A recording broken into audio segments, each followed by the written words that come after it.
ইতিমধ্যে সমন্বয়ক আসিফ মাহমুদ ভাই এই কথাটা বলেছেন। আপনারা যে যেখান থেকেই পারেন মসজিদের মাইকে এলান করেন যে আগামীকালকে, কারণ ইন্টারনেট বন্ধ, এটা আপনাদেরকে বুঝতে হবে। অনেক সাইট থেকে এই ভিডিওগুলো আপলোড দিচ্ছে আসিফ। আগামীকালকেই হতে যাচ্ছে মার্চ টু ঢাকা, ইতিহাসের সাক্ষী হতে ঢাকার উদ্দেশ্যে যাত্রা করুন। এখনই চূড়ান্ত লড়াইয়ে সামিল হন আসিফ মাহমুদ ভাই সমন্বয়ক। ইতিমধ্যে আপনাদের জন্য ডাক দিয়েছেন সবাইকে এক হওয়ার জন্য, ঢাকার উদ্দেশ্যে যাত্রা করার জন্য। কি বলেছেন সেইটা এখন আমি আপনাদের সাথে শেয়ার করতে চাই। প্রিয় দেশবাসী, আজ বাংলাদেশ একটি গভীর সংকটময় মুহূর্তের মধ্য দিয়ে যাচ্ছে। এখন পর্যন্ত আমাদের প্রাপ্ত খবর অনুযায়ী আওয়ামী লীগ, ছাত্রলীগ, যুবলীগের সন্ত্রাসীরা গুলি করে কুপিয়ে প্রায় 30-এর অধিক শিক্ষা ছাত্র জনতাকে হত্যা করেছে এবং দিন শেষ হতে হতে এই সংখ্যাটা কোথায় গিয়ে দাঁড়ায় আমরা জানি না। এরই প্রেক্ষিতে আমরা একটি সিদ্ধান্ত নিয়েছি, আমাদের একটি জরুরি সিদ্ধান্ত মোতাবেক আমাদের যে 6 তারিখের যে লং মার্চ টু ঢাকা কর্মসূচি ছিল সেটাকে আমরা একদিন এগিয়ে নিয়ে এসেছি। অর্থাৎ আগামীকাল 5ই অগস্ট সারা দেশের মুক্তিকামী জনতাকে ঢাকার উদ্দেশ্যে রওনা হওয়ার জন্য আমরা আহ্বান জানাচ্ছি। যারা পারবেন, যাদের পক্ষে সম্ভব হবে, আজ রাতেই আপনারা ঢাকার উদ্দেশ্যে রওনা হয়ে যান। আমরা আগামীকাল সারা দেশের মুক্তিকামী জনতাকে ঢাকা আসার আহ্বান জানাচ্ছি। বিশেষ করে ঢাকার আশেপাশে যে জেলাগুলো আছে, আপনারা দায়িত্ব নিয়ে মসজিদের মাইকে ঘোষণা দিয়ে যাদেরকে পাবেন সবাইকে নিয়ে ঢাকার উদ্দেশ্যে রওনা হন। এই লড়াই আমাদের জন্য একটি চূড়ান্ত লড়াই। আমরা চূড়ান্ত ঘোষণার জন্য প্রস্তুত, আমরা গণভবনের দিকে যাত্রার জন্য প্রস্তুত এবং সেই উদ্দেশ্যেই আপনারা সবাই ঢাকা আসুন। আমরা আপনাদের সবাইকে নিয়ে আমাদের চূড়ান্ত দাবি আদায় এগিয়ে যাব। আমি জানি না সমন্বয়করা আজকে রাতে বেঁচে থাকতে পারবে কিনা, কিন্তু আপনাদের উপর আমরা এই দায়িত্ব দিচ্ছি। আপনারা সবাই নিজ দায়িত্বে ঢাকায় আসবেন আগামীকাল এবং পরশু পরিস্থিতি বিবেচনা করে পরশু গণভবনের দিকে 4 দিক থেকে আমরা রওনা হব। আমরা খুব আতঙ্কের সাথে লক্ষ্য করছি যে ছাত্রলীগ, যুবলীগ এবং আওয়ামী লীগের গুন্ডারা পুলিশের অস্ত্র দিয়ে পর্যন্ত সাধারণ জনগণের উপর হামলা করছে। কিন্তু একটি সুখের খবর হচ্ছে, সারা দেশের বিভিন্ন স্থানে সেনাবাহিনী ছাত্র জনতার পক্ষে দাঁড়িয়েছে। আবার কিছু কিছু জায়গায় যেমন মিরপুর, মোহাম্মদপুরে সেনাবাহিনী ছাত্র জনতার বিপক্ষে দাঁড়িয়ে গুলি চালাচ্ছে। আমরা সেনাবাহিনীর প্রতি আহ্বান জানাতে চাই, আপনারা এদেশের নাগরিক এবং আপনারা এদেশের নিরাপত্তার দায়িত্বে আছেন, এদেশের জনগণের যানবাহনের নিরাপত্তার দায়িত্বে আছেন। আপনারা দেশের পক্ষে এবং দেশের জনগণের জন্য কাজ করবেন। কোনো খুনি সরকারের জন্য, কোনো খুনি রাজনৈতিক দলের জন্য কাজ করবেন না। এটি এদেশের জনগণ আপনাদের থেকে প্রত্যাশা করে। আমাদের এই আন্দোলনে সম্পূর্ণ সমর্থন দিয়ে নিরপেক্ষ থাকুন, অথবা এই খুনি বাহিনীকে, সরকারের খুনি বাহিনীকে প্রতিহত করুন, তাদেরকে যথাযথ শাস্তির আওতায় নিয়ে আসুন।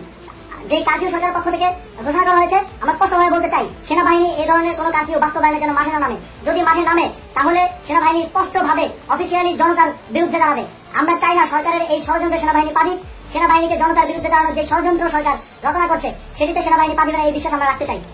আওয়ামী লীগ আজ সারা দেশে তাদের খুনি বাহিনীকে নামিয়ে দিয়েও ছাত্র জনতার প্রতিরোধের মুখে টিকতে পারেনি। রাজপথের পরাজিত শক্তি হিসেবে তারা সেনাবাহিনী সহ অন্যান্য বাহিনীকে আমাদের বিরুদ্ধে কাজে লাগানোর চেষ্টা করছে। এই চেষ্টাকে, এই ষড়যন্ত্রকে ব্যর্থ করতে হবে এবং আগামীকাল সারা দেশে মসজিদে মসজিদে ঘোষণা দিয়ে ঢাকার উদ্দেশ্যে আপনারা রওনা হন। প্রত্যেকটি পরিবার থেকে অন্ততপক্ষে একজনকে ঢাকার উদ্দেশ্যে রওনা করে দিন, এই ইতিহাসের সাক্ষী হতে, একটি নতুন বাংলাদেশের অভ্যুদয় ঘটানোর একজন কর্মী হতে। ধন্যবাদ সকলকে।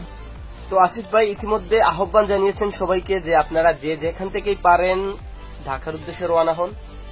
কালকেই গণভবন দখল করা হবে। যদি আপনারা আপনাদের পূর্ণ শক্তি নিয়ে যেতে পারেন ঢাকার উদ্দেশ্যে, আপনারা যে যেখানেই থাকুন না কেন এই ভিডিওটা প্লিজ বেশি বেশি করে শেয়ার করে দিন। আমরা যারা প্রবাসী আছি, অবশ্যই আমরা কিছু করতে পারছি না, কিন্তু আমরা অবশ্যই তাদেরকে সাপোর্ট করব। আমরা তাদের পাশে আছি, আমরা তাদের পাশে থাকবো। যে যেখান থেকেই পারেন জানিয়ে দেন। আগামীকালকে 5 তারিখে গণভবন দখল করার জন্য লং মার্চ ঢাকা আমাদেরকে যেতে হবে। ইতিমধ্যে সমন্বয়ক আসিফ মাহমুদ ভাই এই কথাটা বলেছেন। আপনারা যে যেখান থেকেই পারেন মসজিদের মাইকে এলান করেন যে আগামীকালকে, কারণ ইন্টারনেট বন্ধ, এটা আপনাদেরকে বুঝতে হবে। অনেক সাইট থেকে এই ভিডিওগুলো আপলোড দিচ্ছে আসিফ মাহমুদ ভাই ইতিমধ্যে 1 ঘন্টা আগে এই ভিডিওটা আপলোড দিয়েছেন।